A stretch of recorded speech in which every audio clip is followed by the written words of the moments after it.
Rob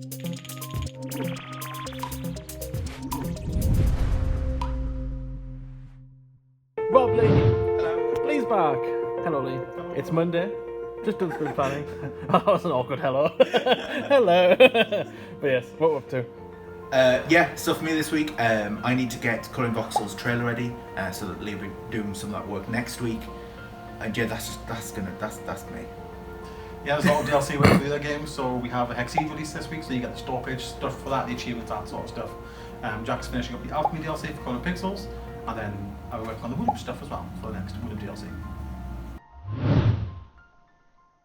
Alright, so I didn't do a devlog update yesterday, mainly because I just had to leave early. I was working on an exit screen, so right now if you press this exit button, the game quits, as you would expect, but we like to have this little, like, are you sure type of pop-up happening. So I've been working on that. It's just been a bit difficult because we're doing this thing with 3D UI. And see, it looks really good on the left here, but a few things that we haven't been able to do is sort of center align stuff. So the text and things that are center aligned here, but that's because it's actually using UI, 2D UI. But this button here is 3D.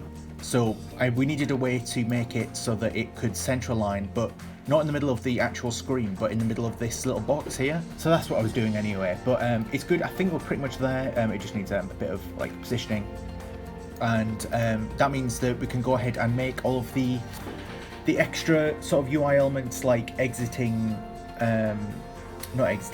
save files and that was a bus. Deleting save files and doing New Game Plus and things like that. So that's what I'll be working on today. So yeah, the past couple of days I've been getting on top of the vlog and some store page stuff. But today, a few different tasks. So first off was the getting the soundtrack announcement for Coloring Voxels sent out. That's now live. People can check it out. You can also wishlist the soundtrack now up until the release of the game on the 15th. As well as that, gone ahead and made the Coloring Voxels poll. So this is on Patreon. As of this video going out, the poll will be going on for 2 more days. So if you are a Patreon or if you want to join a Patreon, you can jump in and you can vote on what DLC you want to see in Coloring Voxels. That's the current standings. Looks like the computer level might be the winner.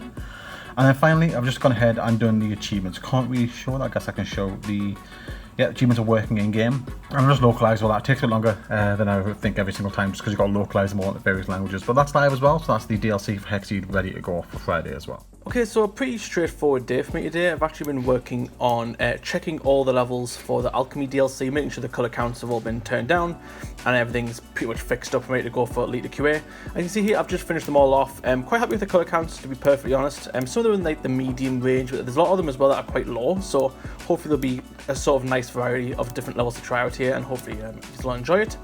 As for the rest of the bulk of the day, I have been working on a new bonus book image, which will be for the Collection 6 on Switch. The Switch 2 came out at a pretty good time. I've typically drawn all the Switches for each collection that came out on the Switch, so obviously adding the Switch 2 was the obvious thing to go for here.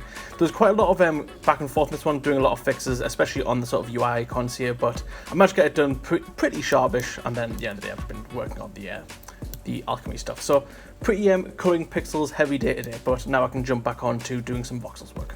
Yeah, today I've just been working on some more UI stuff. So we've got these social buttons in the settings menu now. I think I want to have a play around with the actual settings menu because right now it looks a bit very flat. So like we've got 3D UI, so we could like raise this top section here for a bit and then have this stuff go underneath that. So I'm going to play around with that, but we've got Patreon link, Discord link, and the credits, which a lot of has needed a lot of updating the past few weeks because we've had so many new Patreon supporters. Yeah, the main thing is actually, if we go back to the volcano world, hey, there we go, right, that's loaded. So if I just pick a small level, bird one for example, load that in, we have some buttons down here. So we've got this delete save button, which is quite nice. One of the issues that we had with Coloring Pixels, just because of how old it is, the actual size of the bar at the bottom couldn't change. So newer game, we can fix that. So this bar raises a bit, which makes it a bit nicer for the text, which is really good. And then we've got this this eraser button. I don't think many people use it, to be honest, but you can erase the blocks that you've done, erase your progress. It's really good for the time lapse. I'll just quickly finish this level because I'll show you the New Game Plus settings as well. So we've got the same New Game Plus settings as we have with Coloring Pixels, and I think WooLoop is the same as well. Basically, you replay the level and then you get some cool things in the main menu. There we go. You see that eraser button turned into a heart. Gives you the opportunity to New Game Plus. One of the things that we wanted to do is make sure that the New Game Plus actually restarted the level in its current place, whereas Coloring Pixels, it sends you back to the main menu. We don't want that because I think it was some feedback that we got. But yeah, that's all working. Yeah, so today I've been working on implementing a bunch of settings to the settings menu over here. So we've got a few new things. I'll give it a bit of a new look as well, which it's basically just like incorporating the 3D UI aspect of it. So we've got a little bit of a shadow and stuff like that. It all works quite nice. And this sort of like hides underneath. I think I've got the positions about right. Anyway, new settings. We've got a time-lapse duration to let you control some of that. Which is super important. It's one of the settings we had in WooLoop that a lot of people liked. Also some more controls over when the time-lapse actually shows. So right now it shows at the start of a level, like when you go into a level in progress, and when you complete a level. So we've got some settings there so you can do whichever way you want. I think we also want another one to do with something else to do with time lapses. What was the other thing? Oh yes. So when you complete a level, the time lapse repeats itself on a timer. It's on like a 10-second timer or something like that. So yeah, maybe an option to disable that as well would be quite good. We've got toggle click to color. So this is it sometimes breaks when it's in editor. It's broken. Toggle click to color. So this is for people who have been playing Power Washing Simulator a lot. So basically when you play that game, you click once and then wherever you scrub, it's sort of like it's like you're colouring in. So we're going to implement that setting. It's hopefully something that people will really like. Hide level names, that's a good one. Basically just makes the question marks, it replaces the level names in the main menu with question marks, just so you don't know what you're actually going to be making. Kind of fun. Yeah, and just been implementing all of those. We're getting there. I've been working on the Voxels dungeon world today, trying to get some extra voxel count in here, so making some extra levels. As you can see here, I've done quite a bit of work on these two here, especially. So in the lava section, I wanted to expand a bit more on the area around the cave. So you can see here, I've added in this sort of forge here, sort of like a big spooky forge to make weaponry, and I put a little skeleton in there. And I'm pretty happy with this. Obviously the voxel count is definitely focused towards the latter side of the room, where there's a lot of voxels compared to the front. I also need to add a door in here as well. I haven't added the door yet. As we do the level as well, I've been working on a sort of undercarriage to the lava section. So I'm going to have like sort of streams of lava falling down here. That's forming up this sort of big magma pool here. You can sort of see that. Oh, where have I put it? That it's sort of like a bit more magma-esque compared to the top here. So once I've added in the sort of streams, it should look really good. And as for the next one, I'm going to do one more as well. So what I'm going to do, I think I'm going to expand on this side over here. Something to do with like maybe the garden. I think I can maybe add like another colour of a garden here. We've got orange and we've got green, so maybe like a blossom tree garden maybe. But yeah, we'll see we'll see what that'll look like when we get to it. But as for now, I'm going to quickly finish off these stands and then I'll jump over to this side, see what we can do. There's been a fair few announcement tasks today, mainly because I've got tomorrow off and it's a release day for Hex Seeds, so got those all scheduled ready for tomorrow. But other than that, it's just been getting a bunch of WooLoop levels done, trying to get on top of the astronomy DLC. So you can see here, I've finished up this silhouette level, played quite nicely. I had this idea from a previous DLC, I think it was the Cats DLC, did a similar sort of level, and people really enjoyed it, so I've done it again. And as well as that, I've got a few more levels today as well. So obviously there's the silhouette one I mentioned. I've done this solar eclipse level. I've made the background darker just because it's sort of meant to be like, you know, there's a solar eclipse, so it's much darker. Yeah, I'll get the opinion on this from the guys once I've play tested this. This very simple looking sextant level, just with an astronomy tool. Looks quite cool. And then finally today, this image of Katy Perry holding the daisy. I fixed the little finger a little bit because it does look a bit weird, but this level, I did it as a bit of a joke because you have done a few meme levels in the past. And yeah, I think it turned out much better than I expected. I've just spotted an issue there where the hair doesn't go around the ear, but it does on this side. So I'll address that. And yeah, and that's just levels from previous days. I think I might have shown these off. If not, there's the other ones I've done as well. This one's quite decent for its size, and then a couple of really small ones as well, just to get me going. Yeah, okay, so I've got a couple of things to highlight. So I've been working on more settings, trying to get some more suggestions in. You see the level select thing is a little bit broken at the moment, and the performance of this main menu is still just atrocious.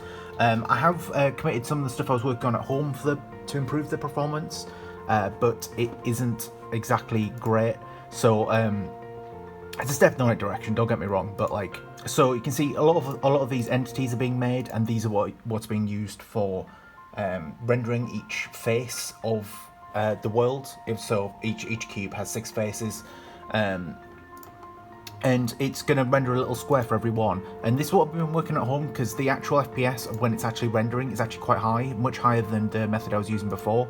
But yeah, actually creating these entities is becoming quite costly. So I have used this system before. You see, it's like it's an insane number we're rendering, which it can actually handle. It can actually handle that insane number. It's just allocating all the memory in the initial place, which is why the time lapses are so slow. Another issue I'm having with it is, you see how it's got a number like 122:1. What you'd usually see is it'd be like 122:57, and then the next one would be like 58. But the way that I am setting all of these entities up, it's not grouping them together. So each one of these numbers on the left is called a chunk, and a chunk can have, I think, using the entities that I've got in the moment, like 110 in, and that basically means that it can iterate over 110 entities really, really fast. But for some reason, the way that I'm organizing it, it's basically allocating one entity per chunk, which is really, really bad for performance. It's something I need to fix, essentially. There you go, there's one, 155:221. I don't know why that one specifically is different, but yeah.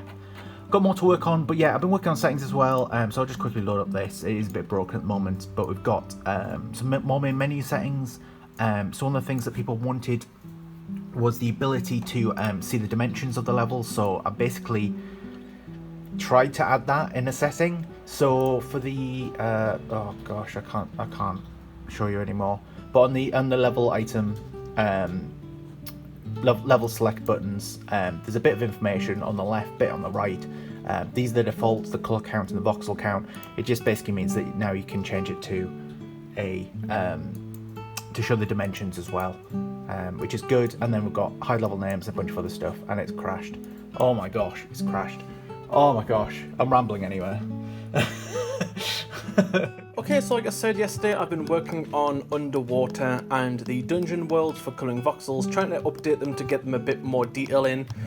As you can see here, I've added a few more levels to the actual dungeon world. So we've got this, I think I showed this off yesterday, this sort of lava pool that's pooling under the sort of lava world that's beneath the sort of mine entrance and crystal cave. I've also added the forge in, which I think I showed off, but this morning I added it in this new level. Like I said yesterday, I really want to do like a sort of cherry blossom world, because I sort of matched with the sort of theme here with the sort of luxurious green with the autumn sort of colours, and then obviously we've got cherry blossom. I'm really happy with this. I'm actually added in the window at the last second with the sort of cherry blossom leaves sort of bleeding out here. And overall, I think it looks really nice compared to the other two as well. Fits really nice with the theme. However, for the rest of the day, I've been streaming and I've been working on the underwater world. As you can see here, we've made quite a lot of progress here. We've actually added in 3 more levels with the jet ski. Oh, my PC's lagging a bit. With the jet ski, the sort of what do you call it? Like an inflatable flamingo ring. So in the chat, I thought it would be a cool idea to add in a little octopus riding around on it. And I thought that was a really cool idea. It really adds a bit of dynamic to it. As you can see here, the tentacles do go under the water. You'll be able to see it when these are made see-through. My PC is really struggling. And we've got and we've got a buoy here as well. Is it called a buoy? A surface buoy? I think it's a buoy. Is it a surface buoy? Yes, a surface buoy. I think I'm going to make it a little deeper, and Rob did point out that some iterations of a surface buoy here do have a cone shape at the bottom, so I might add that in to make it a bit deeper, just so it looks like it's piercing the water a bit better. But as you can see here, I did also start the boat. The boat's going to take a while, so I didn't continue streaming, as this would definitely take at least another hour, maybe 2. So I'm going to finish up and get this done. But after that, the underwater world as well as dungeon world will be ready, content complete, and hopefully they play well, and hopefully there's not too many pushbacks, fingers crossed. But for now, I'm going to carry on and get this one fixed up and ready to go. Could you? Jack! Hello! You haven't prepared at all, I've got no idea what you Sorry, go on, yeah, go on. Are you okay? It's Friday, isn't it? Yeah, it's Friday. We've made it to the end of the week, but yeah, one up and one. Oh, just anything. Alchemy will be coming out soon. I think it's the week after this video, so please check out the store page for that. The Hexy DLC came out tonight for us, but it'll be out for a week for you, so I'm assuming you're enjoying that. I hopefully did a good job on it. I need to stop saying that. It's twice you've done that now. But WooLoop as well. I'm not sure if that one's coming out anytime soon, but the store page might be out if Lee's ahead of his game, so we'll see. And apart from that, thank you to our Discord members, our Patreon members, everyone who joined the stream for me today, and everyone who keeps us trucking along. And thank you to Lee's mum. No, I don't remember thanking Lee's mum. Lee's mum's getting. Apparently she's making us a cake. She's making us a cake, so Lee's mum gets a shout. That was the most uninformed wrap-up I think we've ever done. Yes. Things are happening, we don't know when.